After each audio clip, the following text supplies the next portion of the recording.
Bloomberg Audio Studios. Podcasts, radio, news. Good morning. As we speak with Andrew Cuomo, he's a governor of the Empire State. He's running for mayor here in a contested primary to get to the election November 4th as well. I want to begin with my family. I'm a Kodak brat from Western New York. Yep. And I remember, it was like in Mary Poppins when the weather vane changed there. I remember, this is years ago, and a guy who was in the Pittsburgh Pirates baseball organization, it was a fractured New York City, a fractured Empire State, and your father in the middle 80s pieced it together again. I give the clearest memory of Republicans and Democrats in Western New York going, who is this guy? How are you going to piece together a fractured New York City? Yeah, it's a very good question. When my father took over at that time, the big fracture was upstate versus downstate. Yes, right? I lived it. You lived it. Yes, we lived it. And upstate for non-New Yorkers, primarily Republican, leaning conservative. New York City at that time, very, very liberal. So that was the big divide. Now it's basically within New York City, and it's really within the Democratic Party. I mean, we have the Democratic-Republican schism, obviously, in New York City, but the Republican Party is relatively small in New York City. But we are working through this. What is the future of the Democratic Party post-Trump? And that is playing out in New York City and cities across the country. I'm going to give you a vignette. My Bentley was in the garage today. I had to take Uber to come into work. My driver's Dominican Republic, barely speaks English. He was so pleased to talk to me about you. He said, I'm voting for Andrew Cuomo, and this was his exact language.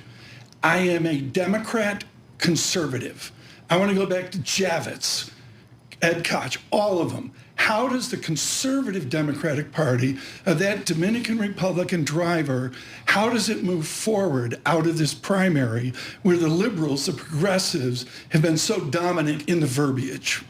Well, this is what's interesting. I was a crazy liberal all my life, right? My father was the son. My father used to tell me that. Yeah. I was the son of a crazy liberal and a crazy liberal. But the progressives have gone so far. First of all, I disagree with the word progressive, right?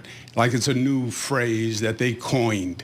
FDR was a progressive. My father was a progressive, right? So it's not a new term. But they are so far to the left that they have eclipsed what were traditionally progressive, liberal, use your word, ideology. And it is unrealistic, and it is counterproductive, and that's what people are starting to find out, especially in this environment. You know, post-COVID, cities are going through a crisis. Another hat, I was the former HUD Secretary, Housing and Urban Development under Clinton. And cities have gone through transformations over time. Post-COVID, this is going to be a major transformation for urban America. You don't have to be in a city anymore, right? The old days, you had to be here. The old days, you had to show up. And cities took advantage of that. You didn't have an option. You have options. It's called mobility. It's called remote work. And cities now have to be more competitive. Economically, they have to be competitive. You can move to a better tax climate, a better weather climate. And cities are just now working through that adjustment, I believe. Right, Paul? Governor, if you were to be elected governor, mayor of this great city, what would be job one on day one for you? Job one, problem is job one is like 3 jobs. Okay. It's public safety, because nothing works without public safety. It's getting the homeless, mentally ill off the streets, which plays into public safety. Quality of life. People feel the city is out of control, right? There's a sense of chaos when you walk down the street. That is correct. There's a fear when you descend into the subway now. That's relatively new, right? And that has to change before you get to the economics and taxes and are we chasing you out, et cetera. The first thing that chases you out is you're just not safe here. You don't feel comfortable here. And I think that's the Right. first crisis. Well, then to follow on from that, and talking to Laura Namias, our lead on this, Jessica Tisch gets high marks. Can you give Jessica Tisch high marks in her early months of running NYPD? Oh, she's done a very good job. She has done a very good job. Can you say, do you reappoint her as that, or do you have someone else in mind? We got to make some news here. Yeah, we have to make some news. I am not in the, I don't believe in saying who you're going to appoint, who you're not going to appoint. This kind of arrogant until you get the job. I can tell you, I think Commissioner Tisch is doing a very good job. This stability. We went through a number of police commissioners. Each one brought their own tumult and their own transformation. Jessica Tisch is steady. The NYPD feels steady. But the NYPD alone really is not going to be enough to restore to people the sense that I feel comfortable in New York City. It's worth my paying the premium to live here. I pay a premium to live in New York City. Right. I'm paying high taxes, but I get X, Y, and Z. Paul, we just heard that from Charles Cantor. Exactly on right. the Upper East Side. You mentioned the subway here, the MTA. I don't know. I've been riding this subway for 35 years every day. I tell people the only thing that's changed in 35 years, the cars are now air conditioned. Everything else is the same, which is a good thing. That's a compliment. It gets millions of people around the city every day. However, as governor, you said the city should pay more for the MTA. As mayor, how would you manage the MTA? Because we've got congestion pricing. We've got a big shortfall there. How do we keep this subway riding safely, efficiently? The first step on the subways is safety, quality of life, getting the homeless, mentally ill off the subways. That's what frightens people. Not just homeless people. Urban environments have homeless people. These are homeless, mentally ill people that threaten individuals, or their presence is threatening. And that has to change. Now, you're right. Right. Was it as bad as it was back in the early 90s? No, but a lot of people weren't here in the early 90s, right? And if you were here, really, Bloomberg, Mayor Bloomberg, post, the city was much safer, much cleaner, felt much different. And this is a dramatic juxtaposition to that. Andrew Cuomo with us, folks. We welcome all of you on Bloomberg Television and Bloomberg Radio across the nation, of course, out on YouTube. Good morning. And, of course, on the nation, Sirius XM Channel 121 as well. We're trying to get him to stay for 2-3 hours. He's saying, yeah, maybe I can't, but we're going to have a good conversation here with the former governor. I want to get this out of the way right now, and it's on all the allegations of this, that, the other, the COVID stuff, the sex stuff, and that. Let's just get it out of the way so we can move on.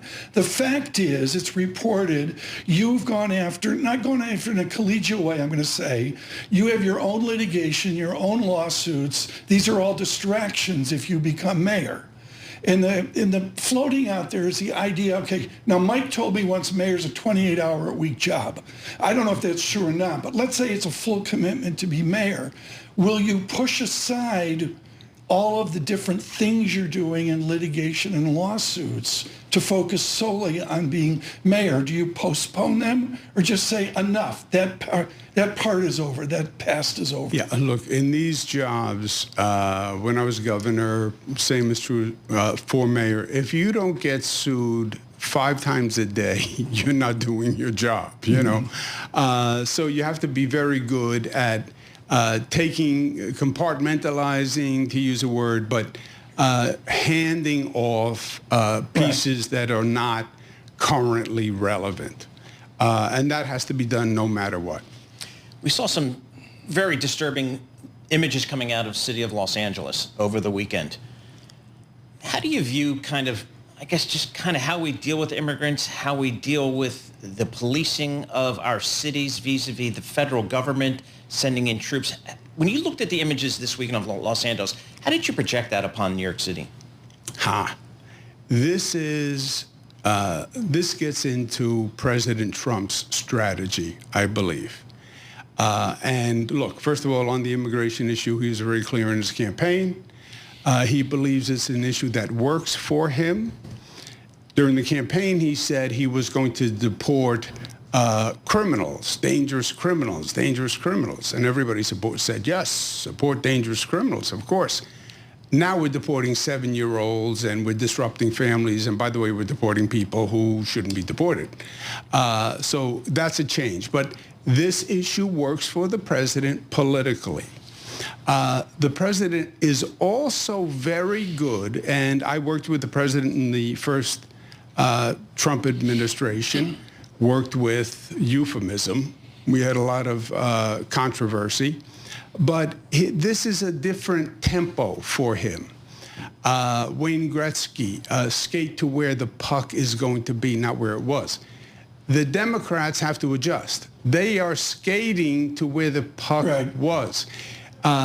This immigration issue, in some ways, is a distraction from what Trump is really doing with cities, which is cutting the budget in a way that is so dramatic that you could really cause major difficulties for urban areas. Governor Cuomo, pro tip, when you're going to talk a hockey, you're in a mayoral race, you pick Jean Rattel or someone like that with the New York Rangers. You don't go with Gretzky. Andrew Cuomo with us here as we look at this mayoral race. Okay, Robert Kuttner, no friend of yours, writing in American Prospect, he says, did Cuomo peak too soon?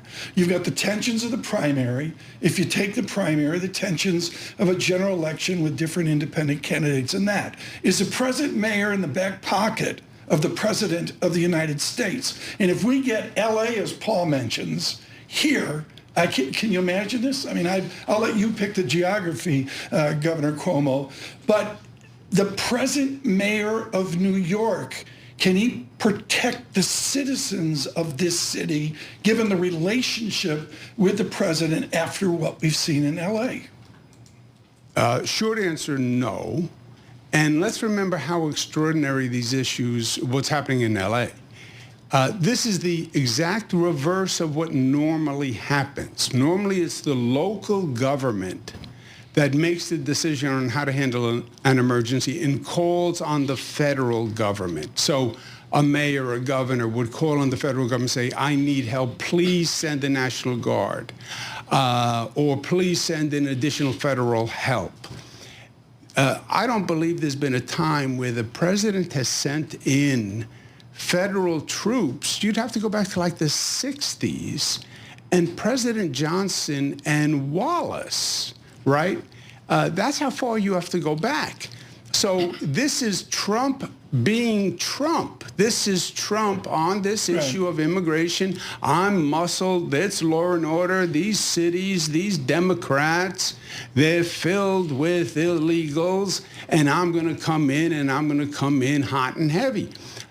He started in L.A. It will happen in New York. It will happen. He knows the formula, right?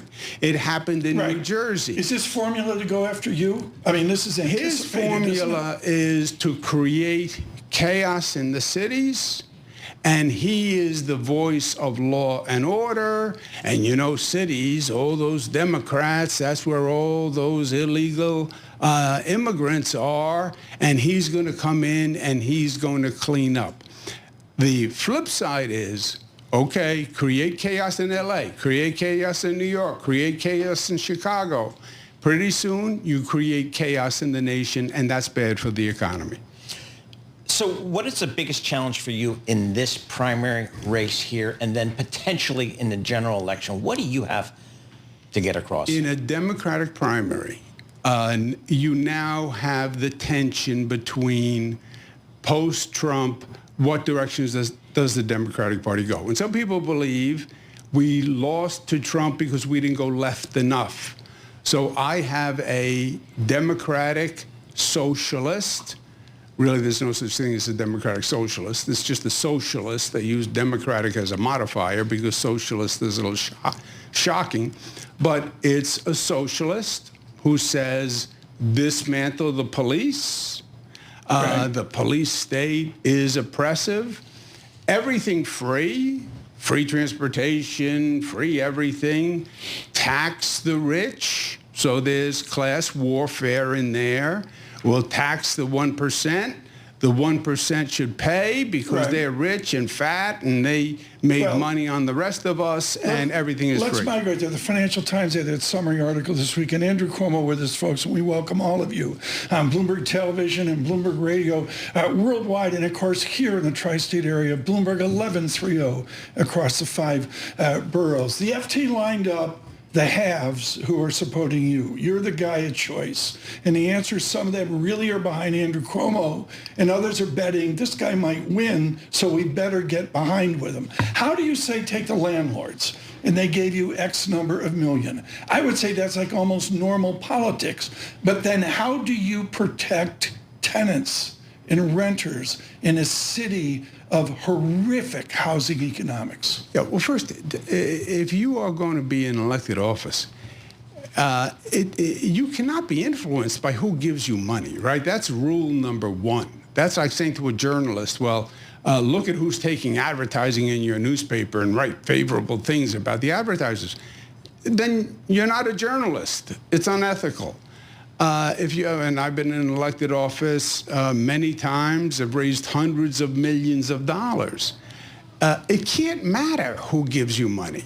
Now, to the extent people are supporting me who are institutional interests, because institutional interests need a city that works, right? They want a city with a future.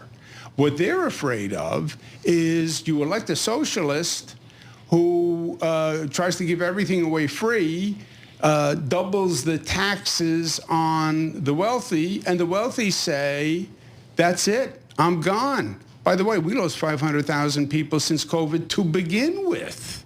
You're now going to double taxes? And people will say, I'm going to Florida, I'm going to Texas, et cetera. It's not worth the premium, especially since the quality of life has deteriorated, and I'm afraid to get on the subways, so why would I pay the premium to live here when I'm not getting the benefit of living here? I'll go to Texas, I'll go to Florida, I'll come back a few times a year. I'll see a play. I can hire a private jet with the tax savings. That's what we have to worry about. Governor, speaking of Trump's relationship with city mayors, President Trump's Justice Department is investigating you over allegations you lied to Congress about COVID. You said that that's politically motivated, but how afraid are you of the possibility of getting indicted, perhaps even arrested by the Trump administration? That's got to be on the table. Yeah, no, this is a joke. This investigation is a joke. But there's no doubt that Donald Trump uses the Department of Justice and the justice system as one of the tools in the political arsenal. When I was governor and dealt with Trump in the first administration, he investigated me twice with the Department of Justice. That's sort of like his left jab, just keep throwing it out there. I want to go back here, and I want to get back to the primary, the election at hand. Laura's saying, okay, all this big picture stuff is great. You got to win a primary. You got to get on to the election. How about 1977? Folks, this is New York City in the 5 boroughs. Bella Abzug took Manhattan. Abe Beame took Brooklyn. Badillo took the Bronx. A guy named Cuomo took Queens and Staten Island. And Ed Koch won. That's how nuts New York City is. Which geography right now is most critical for you in the 5 boroughs for you to take this primary? Yeah, it's interesting. Back in 1977, the boroughs were more homogenous and sort of class-oriented. That has changed over time. The basic division is you have younger, more activist, more progressive, if you will, voters who identify as socialists. They will say, I am socialist. I say tax the rich. I say everything should be free. Palestine factors in there. Right. And that's one demographic. And then you have a second demographic, which is a little bit older, more mainstream, if you will. And that's the demographic that I appeal to. You brought up Palestine. Let's go there right now. There's a unique relationship of this city with Israel. Everyone knows this. We see nationwide a new form, a new debate over anti-Semitism. I think of Arthur Levitt. My household happened to worship his father a million years ago. Explain to me your relationship with Israel as mayor of New York City. How will that be distinctive given the horror that we see in the Levant? Well, it's a great question, and it is unique to New York, I believe. If you grow up in New York the way I have, the Jewish community is such an integral part of New York, right? New York is not New York without the Jewish community. The Jewish community started coming to New York in 1650, 100 years before the other immigration groups, and they have been in major institutions. So you grow up with the Jewish community. I have two brothers-in-law who are Jewish. My son-in-law is Jewish. It's that close a connection. And I've been 100% supportive of Israel. My father was before me. I've done numerous trips to Israel. I was very aggressive supporting Israel. This was the first state to go against boycott, discriminate, disinvestment and sanctions for Israel. So it is a very pro-Israel state. Paul, get one in here, please. Governor, no one presumably, arguably, takes the air out of the room more than President Trump. He just demands the media attention in a way we've never seen before. Are you surprised that the Democratic Party, no one has stepped up, no voice has emerged to at least counter some of the policies and some of the arguments coming out of the Trump administration? And would you relish that role at some point? Well, I'll go back to the Wayne Gretzky quote that I wasn't supposed to use. Quote a Ranger. You're in New York. He was a Ranger. He was a Ranger. Mark Messier, please. First, the Democrats have to get the cadence of the game. They are coming up a day late, right? I don't believe this. I believe this immigration and Los Angeles, and it's going to get worse, and it's going to be New York.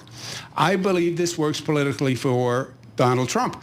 I also believe it masks the budget debate, which is really the consequential debate for urban America short term. And he's on to a new topic now. And the Democrats wind up a day late, because if you're arguing about the budget today, you're missing Los Angeles and New Jersey and the whole immigration debate. We're going to wrap up here in a moment here for Bloomberg Television and Bloomberg Radio. Andrew Cuomo with his Politico. There was a mayor from Chicago who can be a little spicy named Emmanuel. He's out this weekend, and Rama's all wound up about the weak in the woke Democratic Party brand. And I would say he was basically, he as mayor of Chicago and potentially you as mayor of New York are the ones fighting the fight to get the Democratic Party to get some backbone. Does that lead to a presidential effort in 2028? I mean, is the Democratic Party going to shift back to that centrist tendency that we talked about in 1985? Centrist, forget the trying to define political ideology. I worked with Rahm in the Clinton administration. It's sort of practical and common sense, right? The Democrats lost to Trump. Why did we lose to Trump? I don't believe Trump won. I believe the Democrats lost. I believe what happened is the Democrats became disconnected from their people. They became disconnected from the kitchen table issues. Talk to me about my mortgage. Talk to me about my job. Talk to me about the economy. Talk to me about public safety. I don't want to hear about these esoteric issues right now when I'm worried about my life today. And do something for me. You're the Democratic Party. The Democratic Party fundamentally believes in the functionality of government, and you haven't functioned. Show me something that you did for me that made a difference in my life. Joe Biden, you were president. What did you do that I can see, feel, or touch? That's where the Democrats blew. Paul, this is so important. I want to get back to some of the basic stuff Paul was talking about. I mean, day one, the congestion tax. Day one, bike lanes. Day one, nobody can afford to live in the city. What's the day, Paul asked us earlier, what's your day one mandate to those kitchen table Democrats, independents, and disaffected Republicans. What they're saying first is make me safe. I'm afraid to take the subways. And I haven't felt that way in 15 years. Make me safe. And that is public safety, that's mentally ill, homeless, et cetera, blending into quality of life. That's job one. And then affordability, I need to be able to pay the rent. I got 45 seconds because of all the fancy stuff here in the Bloomberg News organization. Your father stopped America with a convention speech. Are you going to be at a convention running for president in the future? I'm running for mayor, and that's enough. Andrew Cuomo, thank you so much. Greatly appreciated.